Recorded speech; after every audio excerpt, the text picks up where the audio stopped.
মিহির 44টা ফুল তুলেছে।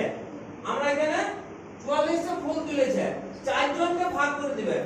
হ্যাঁ, তাহলে 44টা ফুল তুলেছে, তাহলে 44টাকে আমি 4টা 10-এর কার্ড নিয়েছি আর 4টা 1-এর কার্ড নিয়েছি। এটা হলো 44। 4 10 40, 41 42 43 44। এইবারে এই 44টাকে আমি চারজনকে দিব, তাহলে 4টা দলে ভাগ করব।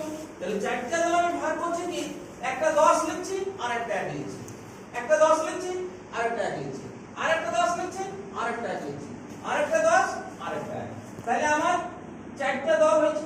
তাহলে 4টা দল মানে কি, যখন ভাগ করছি তাহলে প্রত্যেকে কটা করে পাচ্ছে, প্রত্যেকে কটা করে পাচ্ছে, 11টা করে পাচ্ছে। তাহলে 44 কে 4 দিয়ে আমি যখন ভাগ করব তখন 10 আর 1, তাহলে প্রত্যেকে 11টা করে ফুল পাবে। তাহলে এইটাকে আমরা আবার এইভাবে ভাগ করতে পারি। একক দশক করে 44 করেছি, তাহলে 4 10 এ 40, তাহলে 4 × 10 = 40। এইবার আমার 4 বাকি থাকছে, বিয়োগ করছি যখন 4 বাকি, তাহলে আবার 4 1 এ 4, তাহলে 0। তাহলে এখানেও 11 হচ্ছে ভাগফল। আর এটাও আমরা করতে পারি, 4 1 এ 4, আবার 4টা না হলো 4 1 এ 4, তাহলে এখানে 11 হচ্ছে।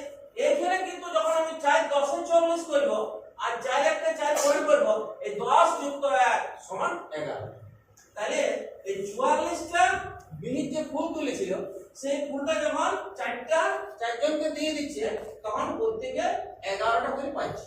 তাহলে আমরা কার্ডের সাইজও দেখাইছি আর এইভাবে ভাগ করব।